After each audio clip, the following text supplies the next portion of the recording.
जय हिंद दोस्तों, सैनिक समाचारों में आपका हार्दिक स्वागत है। आज दो बड़ी खबरें कवर करूंगा। क्या 8वां वेतन आयोग बनेगा या नहीं?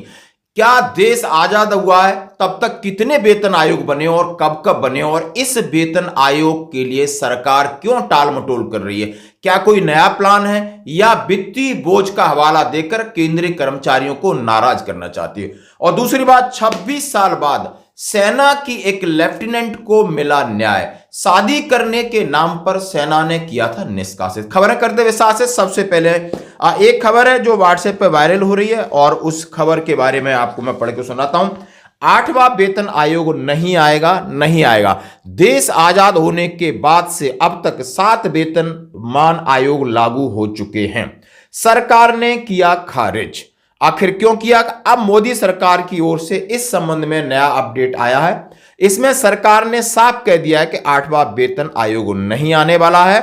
और उनका मीडिया रिपोर्ट के मुताबिक केंद्र सरकार की ओर से इस तरह किसी भी दावे को निराधार बताया गया जिसमें केंद्रीय कर्मचारियों, पेंशन भोगियों के वेतन भत्ते और पेंशन रिवीजन के लिए 8वां वेतन आयोग लाने की बात कही जा रही है। हाँ जी दोस्तों, ये बात संसद में पहले भी वित्त राज्य मंत्री पंकज चौधरी ने एक प्रश्न के लिखित उत्तर में उन्होंने कहा है। मीडिया रिपोर्टों के मुताबिक वित्त राज्य मंत्री पंकज चौधरी से सवाल किया तो उन्होंने बताया कि केंद्र कर्मचारी और पेंशन भोगियों के लिए वेतन भत्ते या पेंशन रिवाइज करने के लिए लागू करने पर विचार कर रही है। इस पर सरकार की ओर से कहा गया यह आने वाला नहीं है। केंद्रीय वित्त राज्य मंत्री ने कहा है यह सुझाव जरूर दिया गया है कि पे मैट्रिक्स में समय समय पर बदलाव हों और इसके लिए अगले वेतन आयोग की जरूरत न पड़े। ऐसे में इसकी समीक्षा और संशोधन एक्कर्ड फार्मूले के आधार पर किया जा सकता है जो आम आदमी की जरूरतों के सामानों की कीमतों को ध्यान में रखकर बदलाव कर सकती है। दोस्तों, आपने खबर पढ़ी सुनी, उन्होंने सीधा सीधा डिनाई किया है कि भाई 8वां वेतन आयोग नहीं लागू होगा, क्योंकि एक इतिहास बदलने जा रहा है। मैं इतिहास की बात क्यों कह रहा हूं, पहले हम जरा ये सुनते हैं कि कब कब बना वेतन आयोग। आजादी से और 7वें वेतन आयोग पर एक नजर। यानी दोस्तों कि वेतन आयोग बनता क्यों है? आखिर महंगाई, बढ़ती हुई महंगाई, अन्य समस्याओं के निदान के लिए 10 साल पर वेतन आयोग गठित किया जाता है। इसका उद्देश्य कर्मचारियों के वेतन भत्ते, अन्य सुविधाओं को तत्कालिक वित्तीय परिस्थितियों के अनुरूप करना। यानी आप समझ सकते हो जो वर्तमान स्थिति है महंगाई की, वर्तमान स्थिति है जिस तरह आपको बहुत सारे खर्चों की, उसके हिसाब से उनकी जो पे मिल रही है कर्मचारियों को और पेंशन मिल रही है कर्मचारियों को, उनकी पे पेंशन को रिवाइज करके आज की मूलभूत सुविधाओं, जरूरतों के मुताबिक, महंगाई के मुताबिक उसको बढ़ाना, यानी बढ़ाना, इसमें और कोई संशय नहीं है। लेकिन सरकार इसके लिए मना कर चुकी है, जो कि अभी की न्यूज है। और मैं बात कर रहा हूं कि कब कब कितना कितना बढ़ा। 7वें वेतन आयोग की सिफारिश में वेतन में 23.33% की बढ़ोतरी भी सरकारी यूनियनों को खटक रही है। मगर एक ऐसा समय भी था जब चतुर्थ श्रेणी के कर्मचारियों को वेतन में महज 10 रुपए की बढ़ोतरी हुई थी। अब इसमें हवाला दिया है कि कितने वेतन आयोग।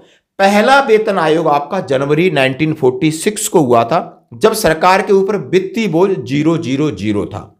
दूसरा वेतन आयोग अगस्त 1957 में हुआ, 40 करोड़ सरकार के ऊपर बोझ पड़ा। तीसरा आपका पे कमीशन अप्रैल 1970 में बना, उस पर 144 करोड़ का बोझ पड़ा।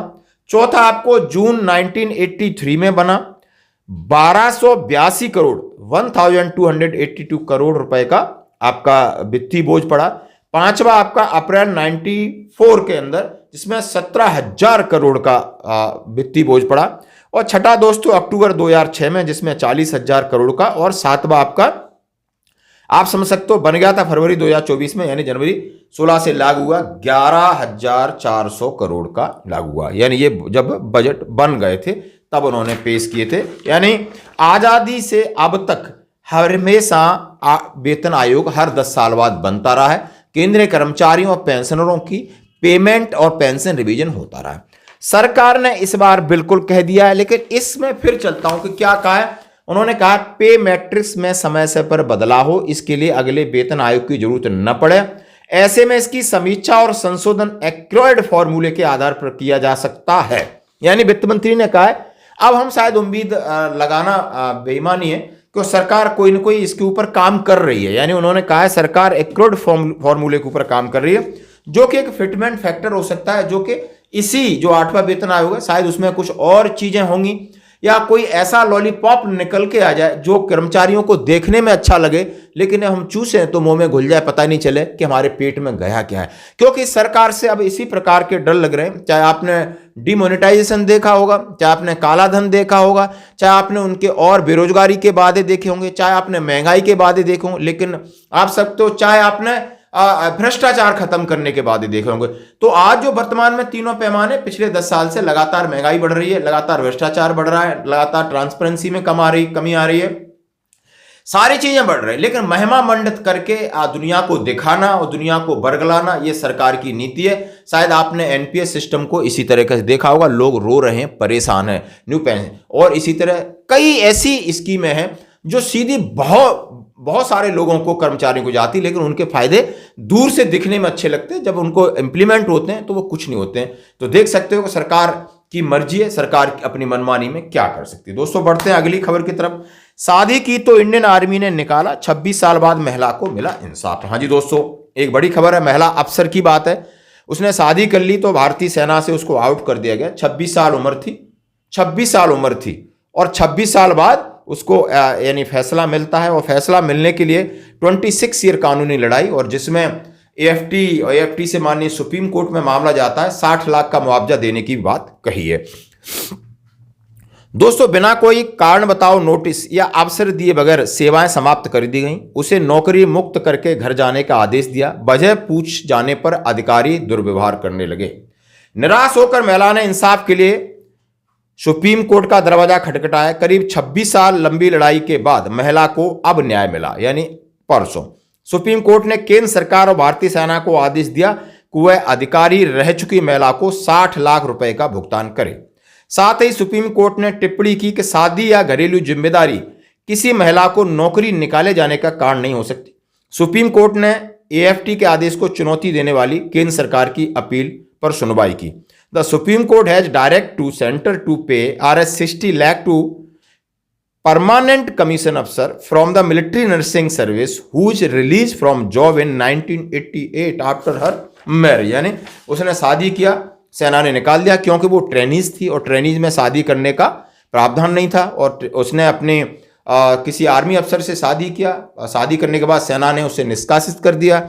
फिर उन्होंने लड़ाई लड़ी और लड़ाई लड़ने के बाद न्यायमूर्ति संजीव खन्ना की दीपांकर दत्ता की पीठ ने फैसला सुनाया कि सेना में सेवाएं दे रही सेलिना को अचानक नौकरी से निकाल देना गलत और अवैध था। उन्होंने अपनी बर्खास्तगी के खिलाफ इलाहाबाद हाईकोर्ट में याचिका दायर की। हाईकोर्ट ने ट्रिब्यूनल से संपर्क करने के लिए कहा तो सशस्त्र बल न्यायाधिकरण लखनऊ में याचिका दायर की। 2016 में सेलिना के हक में फैसला सुनाया गया। केंद्र सरकार को उसकी नौकरी बहाल करने का आदेश दिया, लेकिन सरकार ने ट्रिब्यूनल के फैसले को सुप्रीम कोर्ट में चैलेंज किया, लेकिन सुप्रीम कोर्ट में भी अब फैसला उनके हक में। उनको लाख लाख बधाई हो कि उन्होंने इतनी लंबी लड़ाई लड़ी। सरकार भी इतना आसान से झुकती नहीं, आप समझ सकते हो। हाईकोर्ट के फैसले को सुप्रीम कोर्ट में चैलेंज किया, एएफटी के फैसले को सुप्रीम कोर्ट में चैलेंज किया, लेकिन सुप्रीम कोर्ट ने उनके पक्ष में फैसला दिया। हम उसका स्वागत करते हैं। आज की खबर में इतना ही, बने रहे हमारे साथ। जय हिंद।